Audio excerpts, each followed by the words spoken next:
إلهي واسع الكرم ورب البيت والحرم، إليك أتيت منكسرا منيبا أغبر القدم.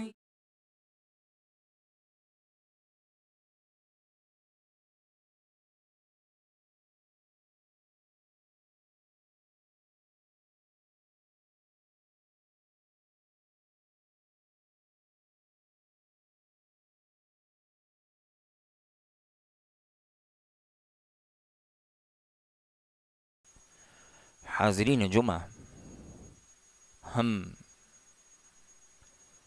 ہماری زندگی کے ایک اور اسلامی سال کا استقبال کر چکے ہیں۔ بفضلہ تعالی محرم الحرام کا مہینہ ہمارے سروں پر سایہ فگن ہے۔ یہ حرمت والا عظیم مہینہ ہے جس کی فضیلتیں قرآن و حدیث میں وارد ہیں، اور اس مہینے کو عمر بن خطاب رضی اللہ تعالیٰ عنہ نے اسلامی تاریخ کا پہلا مہینہ قرار دیا، اللہ کے نبی علیہ الصلاۃ والسلام کی ہجرت کی وجہ سے۔ اس سے پہلے ہم جتنی تاریخیں دیکھیں، جتنے کیلنڈرز دیکھیں، وہ تاریخیں، وہ تقویمیں، وہ ہمیں خاص کسی شخصیت کی یاد دلاتی ہے، کسی کی پیدائش یا وفات کی، یا پھر کوئی جنگ کی، یا کوئی شکست کی۔ لیکن جب ہم اسلامی کیلنڈر دیکھتے ہیں تو یہ تقویم ہمیں ہجرت نبوی کی یاد دلاتی ہے۔ ہجرت نبوی یہ عظیم عمل ہے، یہ وہ تاریخ ہے جس سے حق و باطل کے درمیان تفریق ہوئی، یہ وہ تاریخ ہے جس سے انسانیت کے چنگل اور اس کی عبادت سے نکل کر آزادانہ طور پر اللہ سبحانہ و تعالیٰ کی عبادت میں لگ گئی۔ یہ وہ تاریخ ہے جہاں سے انسان کو انسان سمجھا جانے لگا، جہاں سے جانداروں کو ان کے حقوق ملنے لگے۔ یہ تاریخ نہ کسی کا خون یاد دلاتی ہے، نہ کسی کی شکست یاد دلاتی ہے۔ یہ تاریخ یاد دلاتی ہے تو اسلام کی سربلندی یاد دلاتی ہے، یہ تاریخ یاد دلاتی ہے تو انسانیت کو اس کی انسانیت یاد دلاتی ہے۔ الغرض اس مہینے سے متعلق بہت سی ایسی فضیلتیں ہیں، لیکن آج ہم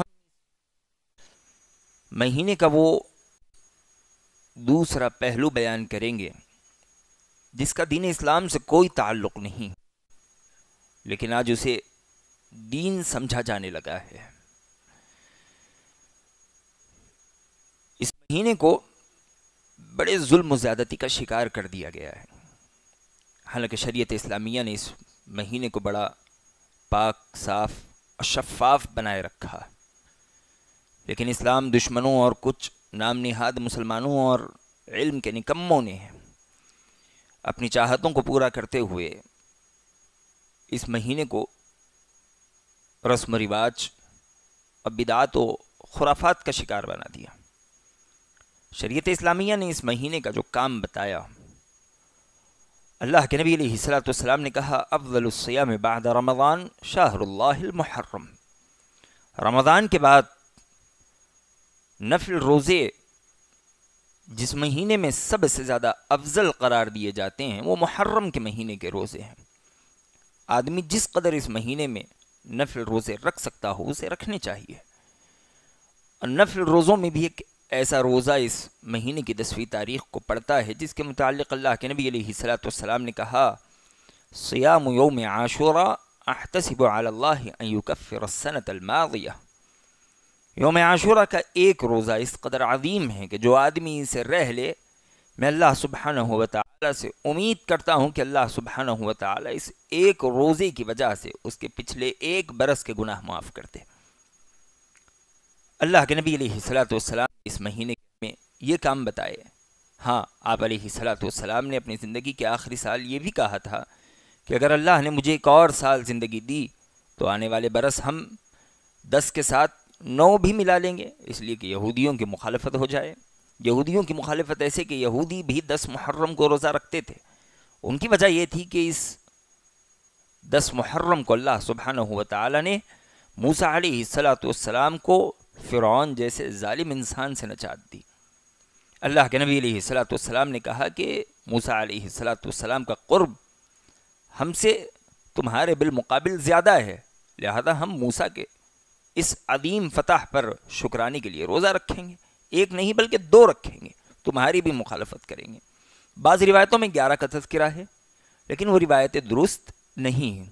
آدمی کو چاہیے کہ وہ 9 اور 10 محرم کا روزہ رکھے.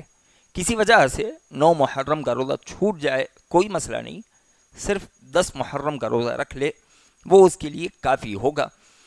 لیکن ان فضیلت والی چیزوں کو چھوڑ کر ایک خاص حادثے کی طرف اس مہینے کی نسبت کر دی گئی ہے. وہ حادثہ ہے حسین رضی اللہ تعالیٰ عنہ کی شہادت.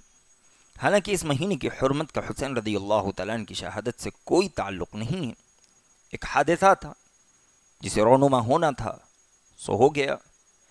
صرف اس مہینے میں حسین رضی اللہ تعالیٰ عنہ کی اکیلی شہادت نہیں ہے، بلکہ آپ کے علاوہ بھی دین اسلام کی عظیم عظیم شخصیات اس مہینے میں وفات پائی ہیں.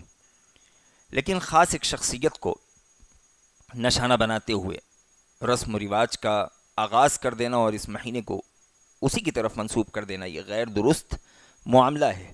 اس مہینے کی عجیب بدعات ہمیں دیکھنے میں آتی ہیں. سب سے بڑی جو بدعت ہے، جو دین اسلام میں ظلم قرار دی گئی ہے، وہ یہ کہ حسین رضی اللہ تعالیٰ عنہ کی یاد میں نوحہ کرنا، ماتم کرنا. اللہ کے نبی علیہ الصلوۃ والسلام نے کہا کہ جو آدمی نوحہ کرے وہ ہم میں سے نہیں ہو سکتا. لیکن حسین رضی اللہ تعالیٰ عنہ کی یاد میں نوحہ کیا جاتا ہے. آپ کی یاد میں گال پیٹے جاتے ہیں، سیاہ کپڑے پہنے جاتے ہیں، اور خاصتاً ان 10 دنوں میں لوگ یہ کوشش کرتے ہیں کہ وہ جس قدر ہو سکے کم سے کم ساز و سامان میں اپنی زندگی بسر کریں. یہ سب خرافات ہیں جن کا دین اسلام سے کوئی تعلق نہیں. دودھ کی اور پانی کی سبیلیں اور پانی کے مٹکے لگائے جاتے ہیں کہ حسین رضی اللہ تعالیٰ عنہ کو پیاس میں مار دیا گیا، انہیں پیاس میں نہ مارا جائے. اس طرح کی بہت سی باتیں باذنہ تعالیٰ ایک خاص موضوع ہے، آنے والے ہفتے ہم اس موضوع پر گفتگو کریں گے. لیکن بات یہ بتانی ہے کہ ہر وہ عمل جس کا اللہ کے نبی علیہ الصلوۃ والسلام کے زمانے سے کوئی تعلق نہیں ہے، وہ عمل مردود ہے. اللہ کے نبی علیہ الصلوۃ والسلام نے ہمیں نبی علیہ الصلوۃ والسلام کے طریقے اور صحابہ کے طریقے کو دیکھتے ہوئے زندگی گزارنے کا حکم فرمایا. عرباض بن ساریہ رضی اللہ تعالیٰ عنہ راوی حدیث ہیں، کہتے ہیں وعظنا رسول اللہ صلی اللہ علیہ وسلم موعظۃ بلیغہ وجلت منها القلوب وذرفت منها العیون. ایک روز اللہ کے نبی علیہ الصلوۃ والسلام نے ہم سے خطاب کیا. خطاب اس قدر بلیغ، اس قدر جامع تھا کہ اس خطاب کی وجہ سے ہمارے دل پھٹنے لگے، ہماری آنکھوں سے آنسو بہنے لگے. ہم نے کہا کہ اللہ کے نبی علیہ الصلوۃ والسلام، ایسے لگتا ہے کہ یہ خطاب، یہ نصیحت آپ کی زندگی کے آخری خطاب اور آخری نصیحتوں میں سے ہے، لہذا ایسے اس اہم موقع پر آپ ہمیں کوئی وصیت کر دیجیے. نبی علیہ الصلوۃ والسلام نے کہا اوصیکم بتقوی اللہ، میں تمہیں اللہ سبحانہ و تعالیٰ کے تقوی یعنی اللہ سے ڈرنے کی وصیت کرتا ہوں. والسمع والطاعہ وان عبدا حبشیہ، اپنے امیر کی اطاعت کا حکم دیتا ہوں اگرچہ تمہارا امیر ایک حبشی غلام ہی کیوں نہ ہو. آگے نبی علیہ الصلوۃ والسلام نے کہا فعلیکم بسنتی وسنت الخلفاء الراشدین المہدیین تمسکوا بها وعضوا علیہا بالنواجذ وإیاکم ومحدثات الامور فإن كل محدثة بدعہ وكل بدعۃ ضلالہ وكل ضلالۃ فی النار. نبی علیہ الصلوۃ والسلام نے کہا تم میں سے جو انسان میرے بعد زندہ رہے گا وہ بہت سے اختلافات دیکھے گا. اسے چاہیے کہ اختلافات کے دور میں میری سنت کو لازم پکڑے، صرف میری سنت نہیں، وسنت الخلفاء الراشدین المہدیین، میرے ہدایت یافتہ خلفائے راشدین کے طریقے کو بھی دیکھے، ان کے طریقے کو بھی لازم پکڑے. کیسے مضبوطی سے پکڑے؟ نبی علیہ الصلوۃ والسلام نے کہا عضوا علیہا بالنواجذ، اپنے داڑھوں سے پکڑ لے. داڑھوں کی پکڑ بڑی مضبوط ہوتی ہے، جو انسان اپنے داڑھ سے کچھ پکڑ لے وہ اس کے داڑھوں سے کوئی چھوڑا نہیں سکتا۔ نبی علیہ الصلوۃ والسلام نے کہا کہ سنت ایسے ہی مضبوطی سے تھام لو کہ اس سنت کو کوئی تم سے چھین نہ سکے۔ ہر عمل نبی علیہ الصلوۃ والسلام کے عمل کے مطابق کرو، صحابہ کے عمل کے مطابق کرو۔ اور آگے نبی نے کہا وَإِيَّاكُمْ وَمُحْدَثَاتِ الْأُمُورِ، خبردار رہو دین میں کوئی نئی چیز ایجاد نہ کرنا۔ فَإِنَّ كُلَّ مُحْدَثَةٍ بِدْعَةٍ، نبی علیہ الصلوۃ والسلام نے کہا دین میں ہر ایجاد کردہ چیز بدعت ہے۔ ہر ایجاد کردہ چیز، کوئی بدعت حسنہ کوئی بدعت سیئہ نہیں ہوتی۔ جو بھی چیز نبی علیہ الصلوۃ والسلام کے زمانے کے بعد دین کے نام پر ایجاد کی گئی ہو وہ ساری کی ساری سیئہ ہی ہوتی ہیں۔ یہ نبی علیہ الصلوۃ والسلام کا فرمان ہے۔ نبی علیہ الصلوۃ والسلام نے کہا فَإِنَّ كُلَّ مُحْدَثَةٍ بِدْعَةٍ، ہر ایجاد کردہ چیز بدعت ہے، وَكُلَّ بِدْعَةٍ ضَلَالَةٍ، اور ہر بدعت گمراہی ہے۔ اور ایک روایت میں نبی علیہ الصلوۃ والسلام نے کہا وَكُلَّ ضَلَالَةٍ فِي النَّارِ، اور یہ بات بھی یاد رکھو ہر گمراہی جہنم میں لے جانے والی ہے۔ انسان دین کے نام پہ چاہے جتنا عظیم عمل کرے، چاہے جتنے اخلاص سے کرے، اگر اس کے عمل کا تعلق نبی علیہ الصلوۃ والسلام کے عمل سے نہیں ہے تو اس انسان کا وہ بہتر عمل ہی اسے جہنم میں پہنچا دے گا۔ نبی علیہ الصلوۃ والسلام نے کہا من عمل عملا لیس علیہ امرنا فہو رد، جس انسان نے ایسا کام کیا جس کام سے ہمارا کوئی تعلق نہیں تو وہ عمل مردود ہے، چاہے جتنا عظیم عمل کیوں نہ ہو، چاہے اس پر جتنا روپیہ پیسہ کیوں نہ صدقہ کیا گیا ہو، چاہے آپ کی اس میں کتنی ہی محنت کیوں نہ خرچ ہوئی ہو، آپ نے چاہے جتنے اخلاص ہی سے اس عمل کو کیوں نہ انجام دیا ہو، لیکن بس اس عمل کا تعلق نبی علیہ الصلوۃ والسلام کے طریقے سے نہیں ہے تو عمل کبھی قبول نہیں ہو سکتا۔ ہمیں یہ سمجھ لینا چاہیے کہ بدعت تو بدعت، یہ تو دین میں کسی نئی چیز کے ایجاد کرنے کا نام ہے۔ شریعت اسلامیہ نے تو ہمیں مسنون اعمال میں بھی نبی علیہ الصلوۃ والسلام کے طریقے سے آگے بڑھنے کا حکم نہیں دیا۔ جو عبادتیں پہلے سے ثابت شدہ ہے اس میں بھی ہم اپنی منمانی آگے بڑھ کر عبادت نہیں کر سکتے۔ عبادت اتنی ہی کرنی پڑے گی جتنی عبادت کا ہمیں حکم دیا گیا ہے۔ اس سلسلے میں کئی روایتیں ہمارے سامنے ہیں۔ اللہ کے نبی علیہ الصلوۃ والسلام کے کسی زوجہ محترمہ کے گھر 3 صحابہ کی آمد ہوئی، روایت معروف ہے۔ انہوں نے اللہ کے نبی علیہ الصلوۃ والسلام کا عمل آپ کی زوجہ سے دریافت کیا۔ روایت کے مطابق اما عائشہ رضی اللہ تعالیٰ عنہ نے انہیں نبی علیہ الصلوۃ والسلام کے اعمال دکھائے۔ انہوں نے کہا این نحن من النبی صلی اللہ علیہ وسلم وقد غفر له ما تقدم من ذنبه وما تأخر، اللہ کے نبی علیہ الصلوۃ والسلام کے سامنے ہماری کیا حیثیت ہے؟ آپ کے اگلے پچھلے تمام گناہ معاف کر دیے گئے ہیں۔ باوجود اس کے اللہ کے نبی اتنا عمل کرتے ہیں تو ہمیں تو آپ سے زیادہ عمل کرنا چاہیے۔ ایک صحابی کہنے لگے جہاں تک میری بات ہے میں ساری زندگی رات بھر جاگ کر عبادت کروں گا، سونا پڑے تو دن میں سو جاؤں گا۔ دوسرے نے کہا میں ساری زندگی روزہ رکھوں گا، ایک دن بھی ایسا نہیں گزاروں گا جس میں روزے سے نہ ہوں۔ تیسرے نے کہا کہ میں کبھی نکاح ہی نہیں کروں گا، ہو سکتا ہے نکاح کرنے کی وجہ سے مشغولیات بڑھ جائے، اللہ کی عبادتوں میں کمی آ جائے۔ ان تینوں نے وعدے کیے اور وہ لوٹ گئے۔ جب اللہ کے نبی علیہ الصلوۃ والسلام کو اس بات کی خبر ہوئی، نبی علیہ الصلوۃ والسلام نے تینوں کو بلایا۔ ایک روایت کے مطابق آپ علیہ الصلوۃ والسلام نے مسجد نبوی میں ممبر رکھوایا۔ آپ علیہ الصلوۃ والسلام کا چہرہ مبارک بدل گیا، آپ کی آواز بلند ہو گئی۔ اللہ کے نبی علیہ الصلوۃ والسلام نے کہا تمہیں کیا ہو گیا ہے کہ میں سن رہا ہوں کہ تم میں سے کوئی اس طرح کی بات کرتا ہے، کوئی اس طرح کی بات کرتا ہے، کوئی اس طرح کی بات کرتا ہے۔ نبی علیہ الصلوۃ والسلام کہنے لگے اما واللہ انی اخشاکم للہ واتقاکم لہ، سمجھ لو، خبردار رہو، اللہ کی قسم ہے میں تم میں سب سے زیادہ اللہ سبحانہ و تعالی سے ڈرنے والا، اس کا خوف اپنے دل میں رکھنے والا ہوں۔ لیکن میرا حال کیا ہے؟ اصوم و افطر، میں نفل روزے رکھتا بھی ہوں، چھوڑ بھی دیتا ہوں۔ اصلی و ارقد، رات میں سوتا بھی ہوں، نماز بھی پڑھ لیتا ہوں۔ وانا اتزوج النساء، میں نے عورتوں سے نکاح بھی کر رکھا ہے۔ فمن رغب عن سنتی فلیس منی، یاد رکھو جو انسان میری سنت سے روگردانی کرے، میری سنت سے منہ پھیر لے، وہ کبھی ہم میں سے نہیں ہو سکتا، یعنی وہ کبھی نبی علیہ الصلوۃ والسلام اور صحابہ کے طریقے پر نہیں ہو سکتا۔ ایک لمحے کے لیے سوچیے، ان صحابہ نے کون سی نئی چیز ایجاد کر لی تھی؟ کون سی نئی عبادت انہوں نے ایجاد کر لی؟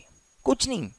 ایک نے نماز کی بات کی، ایک نے روزے کی بات کی، ایک نے بس نکاح سے پیچھے رہنے کا ارادہ ظاہر کیا تاکہ اللہ کی عبادت کر سکے۔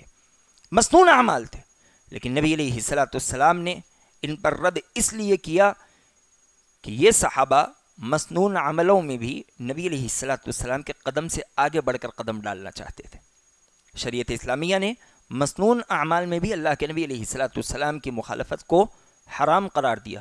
امیر معاویہ رضی اللہ تعالیٰ عنہ کعبۃ اللہ کا طواف کر رہے ہیں، عبداللہ ابن عباس رضی اللہ تعالیٰ عنہ قریب کھڑے آپ کے طواف کو دیکھ رہے ہیں۔ امیر معاویہ رضی اللہ تعالیٰ عنہ کعبۃ اللہ کے ہر رکن کو چھوتے ہیں۔ عبداللہ بن عباس رضی اللہ تعالیٰ عنہ نے کہا کہ اللہ کے نبی علیہ الصلوۃ والسلام نے کعبۃ اللہ کے 2 رکنوں کو چھوا، حجر اسود، رکن یمانی، آپ چاروں ارکان کو کیوں چھو رہے ہیں؟ امیر معاویہ رضی اللہ تعالیٰ عنہ نے کہا کہ کعبۃ اللہ کا کوئی ایسا حصہ بھی ہے جسے نظر انداز کیا جا سکتا ہے؟ سارا کا سارا کعبہ بابرکت ہے۔ بات کتنی اچھی تھی۔ عبداللہ بن عباس رضی اللہ تعالیٰ عنہ نے کہا کہ آپ نے صحیح کہا، سارا کا سارا کعبۃ اللہ بابرکت ہے، اسے نظر انداز نہیں کیا جا سکتا، لیکن اللہ سبحانہ وتعالی نے کہا لقد کان فیکم رسول اللہ اسوۃ حسنہ، اللہ کے نبی علیہ الصلوۃ والسلام تمہارے لیے اسوہ حسنہ ہے، وہ جتنا عمل کرتے ہیں تم اتنا ہی عمل کرو، ان کے عمل سے آگے بڑھ کر عمل کی کوشش نہ کرو۔ بالفاظ دیگر عبداللہ ابن عباس رضی اللہ تعالیٰ نے یہ کہنا چاہتے ہیں کہ اللہ کے نبی علیہ الصلوۃ والسلام کو پتہ نہیں تھا کہ سارا کا سارا کعبہ بابرکت ہے؟ پتہ تھا، لیکن باوجود اس کے اللہ کے نبی علیہ الصلوۃ والسلام نے 2 ارکان کو چھوا، تو ہمارا بھی کام یہی ہے کہ ہم 2 ہی کو چھوئیں، 2 سے آگے بڑھ کر عمل نہ کریں۔ ایک شخص سعید بن مسیب جو کہ تابعین کے سردار ہیں، مسجد میں بیٹھے نماز فجر کا انتظار کر رہے تھے کہ ان کے قریب آ کر فجر کی سنت پڑھنے لگا۔ آپ نے دیکھا اس نے 2 رکعت فجر کی سنت پڑھی، وہ بیٹھ گیا، ابھی وقت باقی تھا، پھر سے اٹھ کھڑا ہوا، مزید 2 رکعتیں پڑھنے کی کوشش کرنے لگا۔ سعید بن مسیب رحمہ اللہ علیہ نے اس کا کپڑا پکڑا اور کھینچ کر زور سے اسے زمین پر بٹھا دیا۔ وہ شخص کہنے لگا کہ اے سعید، کیا آپ مجھے نماز پڑھنے پر بھی عذاب دیا جائے گا؟ کیا میں نماز پڑھنے کی وجہ سے گناہ گار ہو جاؤں گا؟ سعید بن مسیب رحمہ اللہ علیہ نے کہا کہ نہیں، بل اخاف ان يعذبك لمخالفت السنہ، تمہیں نماز پڑھنے کی وجہ سے عذاب نہیں دیا جائے گا، بلکہ میں ڈرتا ہوں کہ جو تم سنت کی مخالفت کر رہے ہو، اس سنت کی مخالفت کی وجہ سے تمہیں عذاب دیا جائے گا۔ نماز پڑھنا غلط نہیں ہے، لیکن جس انداز سے تم نماز پڑھ رہے ہو یہ انداز غلط ہے۔ نبی علیہ الصلوۃ والسلام نے فجر کی اذان اور اقامت کے درمیان صرف 2 رکعتوں کے پڑھنے کا حکم دیا۔ آپ علیہ الصلوۃ والسلام 2 رکعتیں ہی پڑھا کرتے تھے، تم 2 سے زیادہ پڑھ رہے ہو، مطلب تم نبی کے طریقے سے آگے بڑھ رہے ہو۔ کسی مسلمان کے لیے جائز نہیں، کسی مسلمان کے لیے درست نہیں کہ وہ اللہ کے نبی علیہ الصلوۃ والسلام کے طریقے سے آگے بڑھے۔ اور یاد رکھیں کہ نبی علیہ الصلوۃ والسلام کے طریقے سے آگے بڑھنا یہ اللہ کے نبی علیہ الصلوۃ والسلام پر الزام ہے، تہمت ہے۔ امام مالک رحمہ اللہ علیہ کہتے ہیں من ابتدع فی الاسلام بدعہ یراہا حسنہ فقد زعم ان محمد رسول اللہ صلی اللہ علیہ وسلم خان فی الرسالہ لأن اللہ تبارک وتعالی یقول اليوم اکملت لکم دینکم واتممت علیکم نعمتی ورضیت لکم الاسلام دینا۔ امام مالک رحمہ اللہ علیہ نے کہا کہ جس کسی انسان نے دین اسلام میں کوئی نئی چیز ایجاد کر لی اور اسے کہا کہ یہ بدعت حسنہ ہے، یہ اچھی بدعت ہے، فقد زعم ان محمد رسول اللہ صلی اللہ علیہ وسلم خان فی الرسالہ، نعوذ باللہ، اس انسان نے اس بات کا دعویٰ کیا کہ اللہ کے نبی علیہ الصلوۃ والسلام نے دین میں خیانت سے کام لیا، نعوذ باللہ ثم نعوذ باللہ۔ امام مالک رحمہ اللہ علیہ کہتے ہیں اس لیے کہ اللہ نے نبی علیہ الصلوۃ والسلام کی زندگی میں کہہ دیا کہ الیوم اکملت لکم دینکم، آج کے دن تمہارا دین ہم نے مکمل کر دیا، اس میں کسی بھی طرح سے کمی بیشی کی گنجائش نہیں ہے۔ آپ کہتے ہیں فَإِن لَمْ يَكُنْ يَوْمَئِذٍ دِينًا فَلَا يَكُونُ الْيَوْمَ دِينًا، جو چیز نبی کی زندگی میں دین نہیں تھی وہ چیز آج کے روز بھی دین نہیں ہو سکتی۔ یہ دین اسلام کا قاعدہ ہے، جو چیز آپ علیہ الصلوۃ والسلام کی زندگی میں دین نہیں تھی وہ چیز نبی علیہ الصلوۃ والسلام کے بعد بھی کبھی دین نہیں بن سکتی۔ جو انسان نئی چیزیں ایجاد کر لے اور کہے کہ یہ دین ہے تو اسے سمجھ لینا چاہیے کہ وہ نعوذ باللہ ثم نعوذ باللہ جانے انجانے اللہ کے نبی علیہ الصلوۃ والسلام پر تہمت کا الزام دھر رہا ہے۔ بدعت کے بڑے برے اثرات ہوتے ہیں، اس کی بڑی خطرناکیاں ہوتی ہیں۔ بدعت کا سب سے بڑا اور بدتر اثر یہ ہے کہ بدعت انسان کے اعمال کو تباہ و برباد کر دیتی ہے. اس کے بدعتی والا عمل تو برباد ہوگا ہی ہوگا، لیکن جو اس کے بہتر اعمال ہوں گے وہ بھی بدعت کی وجہ سے تباہ و برباد ہو جائیں گے. اور اسی طرح بدعت کا ایک برا اثر یہ ہے کہ بدعتی کو کبھی توبہ کی توفیق نہیں ہوتی، اس لیے کہ جو بھی اللہ سبحانہ و تعالیٰ کی نافرمانی کرتا ہے، چور ہو، زانی ہو، جھوٹا ہو، دھوکے باز ہو، ظالم ہو، اسے معلوم ہوتا ہے کہ میں رب کی نافرمانی کر رہا ہوں. اس کے دل میں ہوتا ہے کہ میں کبھی نہ کبھی رب کے سامنے بیٹھوں، اپنے گناہوں پر آنسو بہاؤں اور اللہ سبحانہ و تعالیٰ سے خود کو آزاد کروا لوں. لیکن جہاں تک بات بدعتی کی ہوتی ہے تو وہ اسی خوش فہمی میں ہوتا ہے کہ میں تو اس عمل کے ذریعے اللہ کا تقرب حاصل کر رہا ہوں، میں تو اس عمل کے ذریعے اللہ سبحانہ و تعالیٰ کے خوشنودی کمانے کی کوشش کر رہا ہوں. جب آدمی یہ سوچے تو اسے توبہ کی توفیق کیسے ہو سکتی ہے؟ یہی وجہ ہے کہ کہا جاتا ہے کہ شیطان کے نزدیک بدعت کبیرہ گناہوں سے زیادہ محبوب ہے. ایک آدمی کبیرہ گناہ کر لے اسے اتنا پسند نہیں آتا جتنا وہ کسی بدعتی کو دیکھ کر خوش ہوتا ہے. تو بدعت انسان سے توبہ کی توفیق چھین لیتی ہے، بدعت انسان کی نیک اعمال کی توفیقیں بھی چھین لیتی ہیں. اللہ سبحانہ و تعالیٰ نے کہا فَلْيَحْذَرِ الَّذِينَ يُخَالِفُونَ عَنْ أَمْرِهِ أَن تُصِيبَهُمْ فِتْنَةٌ أَوْ تُصِيبَهُمْ عَذَابٌ أَلِيمٌ. اللہ سبحانہ و تعالیٰ نے کہا ان لوگوں کو ڈرنا چاہیے جو آپ علیہ الصلاۃ والسلام کے حکم کی مخالفت کرتے ہیں، انہیں کوئی فتنہ نہ آلے یا انہیں دردناک عذاب میں ملوث نہ کر دیا جائے. اسی طرح بدعت دنیا و آخرت میں بدعتی کو ذلیل و رسوا کر دیتی ہے. ہم بدعتیوں کو دیکھتے ہیں کہ وہ اللہ سبحانہ و تعالیٰ کی بندگی کو چھوڑ اوروں کے دروں پر اپنی پیشانیاں پٹکتے رہتے ہیں اور بہت ساری ضلالتوں میں وہ خود کو ڈھکیل لیتے ہیں. بدعتی اللہ کے نبی علیہ الصلاۃ والسلام کے دشمن ہوتے ہیں، وہ نبی علیہ الصلاۃ والسلام کے غصے اور آپ علیہ الصلاۃ والسلام کے غضب کے حقدار ہو جاتے ہیں. قیامت کا ماحول ہوگا، ہر نبی جب جہنم کو دیکھے گا یا پل صراط سے گزرتا ہوگا یا میدان محشر کی وحشتوں کو دیکھے گا تو اس کی زبان پر ہوگا نفسی نفسی نفسی نفسی، الہ العالمین مجھے بچا دینا، مجھے بچا دینا. لیکن ان حالات میں ہم جہاں کہیں اللہ کے نبی علیہ الصلاۃ والسلام کا تذکرہ دیکھیں گے، اللہ کے نبی علیہ الصلاۃ والسلام اپنی امت کی فکر کر رہے ہوں گے. اللہ سبحانہ و تعالیٰ سے امتی امتی کہتے ہوئے اللہ سبحانہ و تعالیٰ سے دعائیں کر رہے ہوں گے. چاہے بات جہنم کے میدان محشر میں لائے جانے کی ہو، شفاعت کی ہو یا پل صراط سے گزرنے کی ہو، جہاں انبیاء علیہ الصلاۃ والسلام پریشان ہو جائیں گے وہاں ایک کونے اللہ کے نبی علیہ الصلاۃ والسلام اپنی امت کی نجات کی دعائیں کر رہے ہوں گے. نبی علیہ الصلاۃ والسلام نے ان حالات کا تذکرہ کرتے ہوئے کہا مجھے حوض کوثر دیا جائے گا. حوض کوثر کی بڑی فضیلت اللہ کے نبی علیہ الصلاۃ والسلام نے بیان کی، اس کے پانی کی بڑی خوبیاں نبی علیہ الصلاۃ والسلام نے ذکر کی. آپ علیہ الصلاۃ والسلام نے کہا میدان محشر کی اس تپش میں جہاں سورج انسان سے قریب ہوگا، زمین تانبے و پیتل کی مانند تپ رہی ہوگی، انسان کو جلا و بھنا رہی ہوگی، اللہ کے نبی علیہ الصلاۃ والسلام نے کہا جو آدمی حوض کوثر سے ایک مرتبہ پی لے پھر میدان محشر کے ختم ہونے تک اسے کبھی پیاس نہیں لگے گی. اللہ کے نبی علیہ الصلاۃ والسلام نے کہا کہ میری امت حوض کوثر سے پانی پینے کے لیے آئے گی تو میں میری امت کو اس کے اعضائے وضو سے پہچانوں گا، اس کے اعضائے وضو چمک رہے ہوں گے. آپ علیہ الصلاۃ والسلام کہتے ہیں کہ انہی میں سے ایک گروہ آئے گا جن کے اعضائے وضو چمک رہے ہوں گے، چہرہ، ہاتھ، پاؤں اور سر کے مسح کی وجہ سے کان نبی علیہ الصلاۃ والسلام کہتے ہیں کہ وہ قریب آ ہی رہے ہوں گے کہ فرشتے میرے اور ان کے درمیان ایک پردہ ڈال دیں گے. نبی علیہ الصلاۃ والسلام کہیں گے انہم منی، انہیں آنے دو، یہ میری امت کے لوگ ہیں، انہیں پانی پینے دو، حوض کوثر سے سیراب ہونے دو. لیکن فرشتے کہیں گے انک لا تدری ما احدثوا بعدک، اللہ کے نبی علیہ الصلاۃ والسلام آپ نہیں جانتے کہ آپ کے گزر جانے کے بعد انہوں نے آپ کے دین میں کیسی کیسی چیزیں ایجاد کر لی.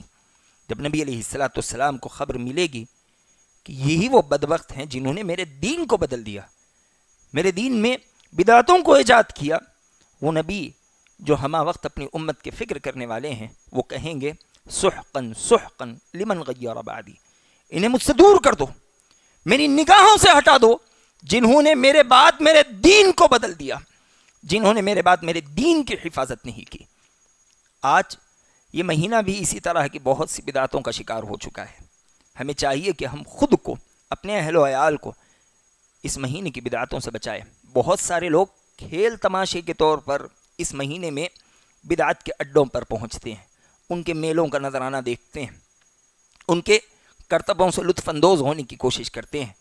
یہ بات صرف کھیل تماشے کی نہیں ہے، یہ بات ہے آخرت کے سودے کی، یہ بات ہے جنت و جہنم کی تجارت کی۔ یہ صرف کھیل تماشے کی بات نہیں ہے۔ آج ہم آپ کو 3 قاعدے دیں گے بدعت سے متعلق۔ یہ 3 قاعدے ہم میں سے ہر انسان کو یاد رکھنے بے حد ضروری ہے۔ سب سے پہلا قاعدہ شریعت اسلامیہ میں عبادتوں سے متعلق یہ جان لیجئے کہ الاصل فی العبادات المنع الا بالدلیل۔ جتنی عبادتیں ہیں ساری کی ساری منع ہیں، آپ خود سے کوئی عبادت نہیں کر سکتے الا بالدلیل، جب تک آپ کے پاس کوئی دلیل نہ آ جائے۔ دلیل ہوگی تبھی عبادت کریں گے، دلیل نہیں ہوگی آپ کوئی عبادت نہیں کر سکتے۔ مثال کے طور پر نماز جمعہ ہے، شریعت اسلامیہ نے دلیل کی روشنی میں ہمیں بتایا کہ 2 رکعتیں ادا ہو سکتی ہیں۔